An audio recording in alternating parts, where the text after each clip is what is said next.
Our next topic is implicit objects in JSP. JSP provides number of implicit objects that are commonly used objects for servlets, so that JSP page developers might need to use. So ఈ implicit objects అంటే ఏంటి అంటే సర్వ్లెట్స్లో ఏదైతే objects ఉన్నాయో ఆ objects అన్నిటినీ కూడా JSP access చేసుకునడానికి possibility అనేది ఉంది. వాటిని ఇంప్లిసిట్ ఆబ్జెక్ట్స్ అని చెప్పేసి అని అంటాం. సో సర్వ్లెట్ ఆబ్జెక్ట్స్ని ఎందుకు యూజ్ చేయాలి అంటే మన స్టార్టింగ్ క్లాసెస్లో నేర్చుకున్నాం జేఎస్పీ పేజ్ అనేది ప్రాసెసింగ్ వెబ్ సర్వర్కి వెళ్ళి ప్రాసెసింగ్ జరిగేటప్పుడు సర్వ్లెట్గా చేంజ్ అవుతుందని. సో ఆ సర్వ్లెట్లో ఏదైతే ఆబ్జెక్ట్స్ ఉన్నాయో ఆ ఆబ్జెక్ట్స్ అన్నీ కూడా జేఎస్పీ పేజ్ అనేది యాక్సెస్ చేసుకుంటుంది. సో ఫర్ ఎగ్జాంపుల్ ఇక్కడ ఈ కోడ్లో తీసుకుంటే స్క్రిప్ట్లెట్ ట్యాగ్ తీసుకున్నాం. String user equals to request dot get parameter of user. So ఈ request dot get parameter of user అనేది యాక్చువల్గా మనకి సర్వ్లెట్ కోడ్. సో ఈ రిక్వెస్ట్ అనేది ఏంటి అని అంటే ఇంప్లిసిట్ ఆబ్జెక్ట్. అలాగే ఇక్కడ అవుట్ డాట్ ప్రింట్ఎల్ఎన్ స్టేట్మెంట్ని ప్రింట్ చేయడానికి సర్వ్లెట్లో యూజ్ చేసేది అవుట్ డాట్ ప్రింట్ఎల్ఎన్. సో ఇక్కడ అవుట్ అనేది ఏంటి అంటే implicit object. So what are the different implicit objects అని అంటే ఫస్ట్ వన్ వచ్చేసరికి రిక్వెస్ట్. సో ఈ రిక్వెస్ట్ అనేది HTTP servlet request object associated with the request. సర్వ్లెట్లో ఏదైతే హెచ్టిటిపి సర్వ్లెట్ రిక్వెస్ట్ ఉందో దాని యొక్క ఆబ్జెక్టే సేమ్ ఇక్కడ రిక్వెస్ట్ ఆబ్జెక్ట్. అలాగే రెస్పాన్స్ వచ్చేసరికి హెచ్టిటిపి సర్వ్లెట్ రిక్వెస్ట్ యొక్క రెస్పాన్స్ ఏదైతే సెండ్ బ్యాక్ బ్రౌజర్కి చేస్తుందో అది రెస్పాన్స్ ఆబ్జెక్ట్. అలాగే రైటర్ అనేది జేఎస్పీ రైటర్ ఆబ్జెక్ట్ అనేది దీంతో అసోసియేట్ అయి ఉంటుంది. Next one session. HTTP session object ఏదైతే ఉందో session associated with the session for the given user of request. So user యొక్క సెషన్ను మెన్షన్ చేయడానికి హెచ్టిటిపి సెషన్ అనే క్లాస్ యూజ్ చేస్తాం. దాని యొక్క ఆబ్జెక్ట్ ఇక్కడ సెషన్.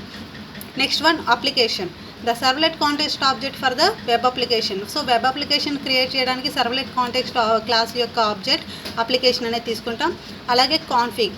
సర్వ్లెట్ కాన్ఫిగ్ అనే క్లాస్ యొక్క ఆబ్జెక్ట్ సో దేనికి యూజ్ అవుతుంది అంటే servlet for current JSP page. So current JSP పేజ్ని సర్వ్లెట్తో యాడ్ చేయడం కోసం కాన్ఫిగ్ అనేది యూజ్ అవుతుంది.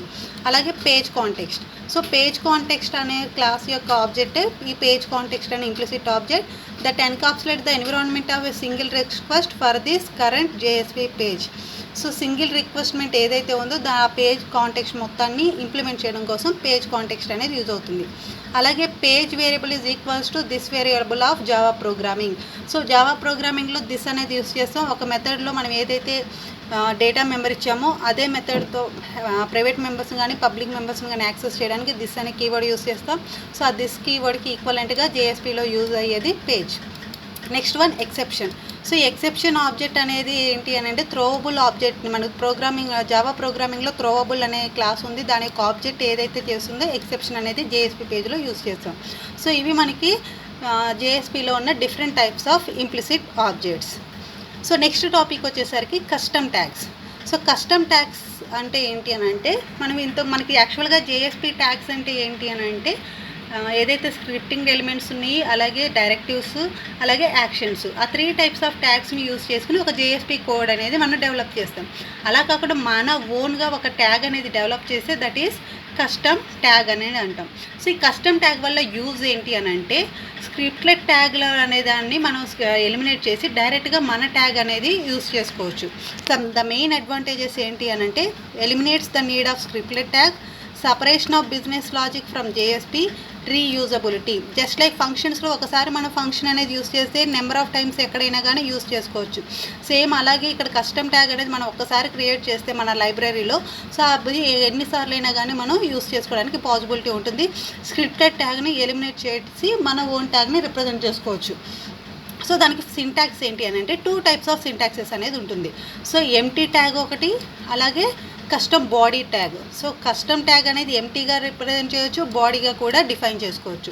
సో దేనికైనా కానీ ఫస్ట్ ఆఫ్ ఆల్ ఇక్కడ ఏం ఇండికేట్ చేయాలి అంటే ట్యాగ్ లైబ్రరీ ప్రిఫిక్స్. సో ఏదైతే మనకి ట్యాగ్ లైబ్రరీ అనేది నెక్స్ట్ టాపిక్లో ఉంటుంది దాని యొక్క prefix colon custom tag name. మన కస్టమ్ ట్యాగ్ నేమ్ ఏమి ఇస్తున్నాం మనం యూజర్ డిఫైన్ నేమ్ అది. సో దానికి యాట్రిబ్యూట్స్ ఏమేమి ఉన్నాయి యాట్రిబ్యూట్స్ 1 2 3 అండ్ సో ఆన్ ఎన్ని యాట్రిబ్యూట్స్నైనా కానీ యాడ్ చేసుకోవచ్చు. సో అది ఎంటీ ట్యాగ్. అలా కాకుండా మనం బాడీ ట్యాగ్ని రిప్రజెంట్ చేయాలి అంటే tag library prefix custom tag name attribute 1 2 and so on close చేసిన తర్వాత body of the custom tag. So ఈ ట్యాగ్కి మనం ఏదైనా బాడీ రిప్రజెంట్ చేయాలి అంటే అది ఇక్కడ రిప్రజెంట్ చేస్తాము. నెక్స్ట్ తర్వాత ఈ ట్యాగ్ లైబ్రరీ అనే దాన్ని క్లోజ్ చేస్తాం. సో ఇది 2 types for custom tags syntax. So ఇప్పుడు మన ఈ కస్టమ్ ట్యాగ్ని ఎలా డెవలప్ చేయాలి, క్రియేట్ చేయడానికి 3 స్టెప్స్ అనేది ఉంటుంది. ఫస్ట్ వన్ వచ్చేసరికి tag handler class which should extend simple tag support. ఇవన్నీ కూడా predefined classes. Next one tag library descriptor TLD file అనేది రిప్రజెంట్ చేయాలి, జస్ట్ లైక్ మనకి web.xml ఫైల్ ఎలా ఉంటుందో అలా. నెక్స్ట్ ఈ రెండింటిని బేస్ చేసుకుని కస్టమ్ ట్యాగ్ని JSP ఫైల్లో యూస్ చేయడం. సో ఇప్పుడు first of all tag handler class అనేది ఎలా ఇంప్లిమెంట్ చేస్తాం. సో ఈ ట్యాగ్ హ్యాండ్లర్ క్లాస్ని ఇంప్లిమెంట్ చేయడానికి 2 వేస్ అనేది ఉంది. So by implementing the interfaces simple tag, tag or body tag. So ఈ ట్యాగ్స్ ఏం చేస్తాయి అంటే life cycle of the tag methods ఏదైతే ఉన్నాయో ఆ మెథడ్స్ని ఇంప్లిమెంట్ చేసుకోవడం. Next one extending the abstract base class that implement simple tag, tag, body tag interfaces. ఈ ఇంటర్ఫేసెస్ని extend చేసుకుంటున్న క్లాసెస్ ఏదైతే ఉన్నాయో ఆ క్లాస్ని ఎక్స్టెండ్ చేసుకుని యూస్ చేయటం. సో వాటిలో మనకి ఇంప్లిమెంట్ చేసేది ఏంటి అంటే simple tag support and body tag support అనే క్లాసెస్. ఇవి simple tag, tag, body tag ఈ 3 అనేవి ఇంటర్ఫేసెస్. సో ఈ ఇంటర్ఫేస్ని ఇంప్లిమెంట్ చేసుకుంటున్న క్లాసెస్ ఏంటి అంటే ఈ 3 క్లాసెస్ అనేవి మనకి ఆ ఇంటర్ఫేసెస్ని ఇంప్లిమెంట్ చేసుకున్నాయి. సో ఇంప్లిమెంట్ చేసుకున్నాయి కాబట్టి ఈ క్లాసెస్ని ఎక్స్టెండ్ చేసుకుని కూడా మనం ఈ ట్యాగ్ హ్యాండ్లర్ దాన్ని యూస్ చేసుకోవచ్చు. నెక్స్ట్ వన్ వచ్చేసరికి ఏంటి అని అంటే ట్యాగ్ లైబ్రరీ డిస్క్రిప్టర్.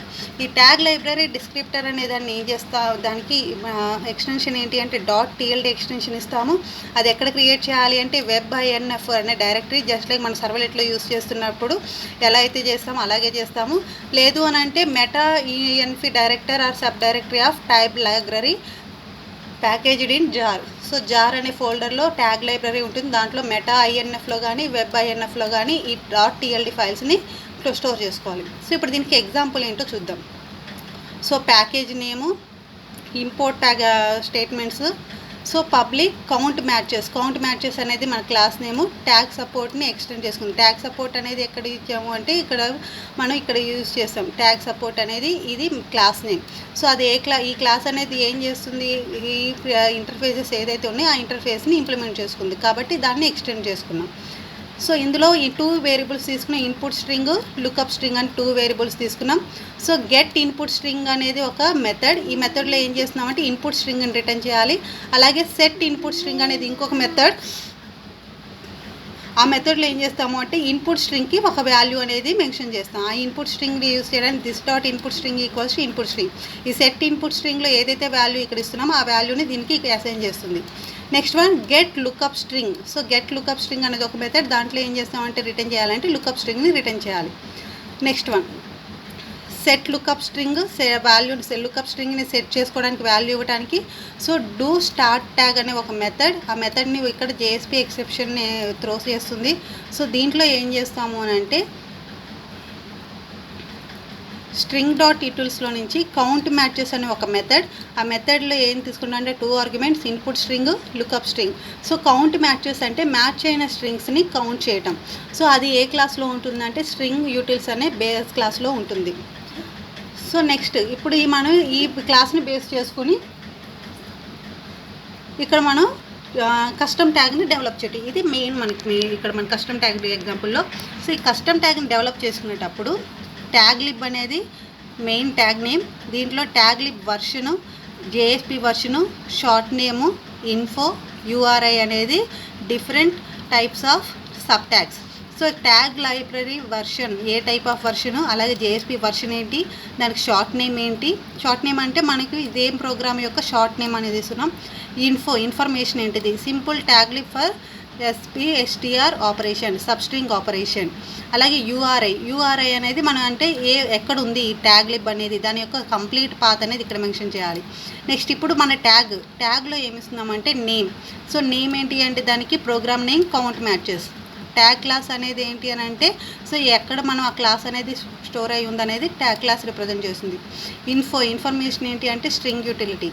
సో దీనికి మనం ఇస్తున్న అట్రిబ్యూట్స్ ఏంటి అంటే input string true, output lookup string true అనేది ఇస్తాం. నేము రిక్వైర్డ్ అంటే మనకి ఈ వాల్యూ ఈ నేమ్ అనేది నీడా కాదా యాట్రిబ్యూట్ అనేది ట్రూ అనే దాంట్లో ఇస్తాం. రిక్వైర్డ్ అనే ఒక ట్యాగ్ నేమ్ తీసుకుని సో 2 వేరియబుల్స్ తీసుకున్నాం, lookup input string, lookup string. అన్నిటికీ బేస్ చేసుకుని ట్యాగ్ అనేది క్రియేట్ చేసాం. సో ఇప్పుడు మనకి అవుట్పుట్లో మనకి ట్యాగ్లు ఇప్పుడు కంప్లీట్గా ఇప్పుడు జేఎస్పీ పేజ్లో మనం ఈ ట్యాగ్ని యూస్ చేస్తున్నాం. సో ఆ యూస్ చేయడానికి ఇక్కడ మై ట్యాగ్, సో దానికి నేమ్ ఇచ్చింది ఏంటి అంటే ప్రిఫిక్స్ మై ట్యాగ్. సో దానికి నేమ్ ఏమి ఇచ్చామంటే కౌంట్ మ్యాచెస్, ఇన్పుట్ స్ట్రింగ్ అంటే గూగుల్, లుక్అప్ స్ట్రింగ్ జీ అంటే ఈ గూగుల్ అనే దాంట్లో జీ అనే స్ట్రింగ్ని ఎన్నిసార్లు వచ్చిందో కౌంట్ చేయాలి. సో ఏంటి మన ప్రోగ్రామ్ ఇక్కడ కౌంట్ మ్యాచెస్ కౌంట్ చేయటం. సో ఎన్ని టైమ్స్ వచ్చింది అంటే 2 టైమ్స్ వచ్చింది, కాబట్టి మనకి అక్కడ వాల్యూ 2 అనేది ప్రింట్ అవుతుంది. సో ఇలా మనం కస్టమ్ ట్యాగ్స్ అనేది యూస్ చేస్తాం.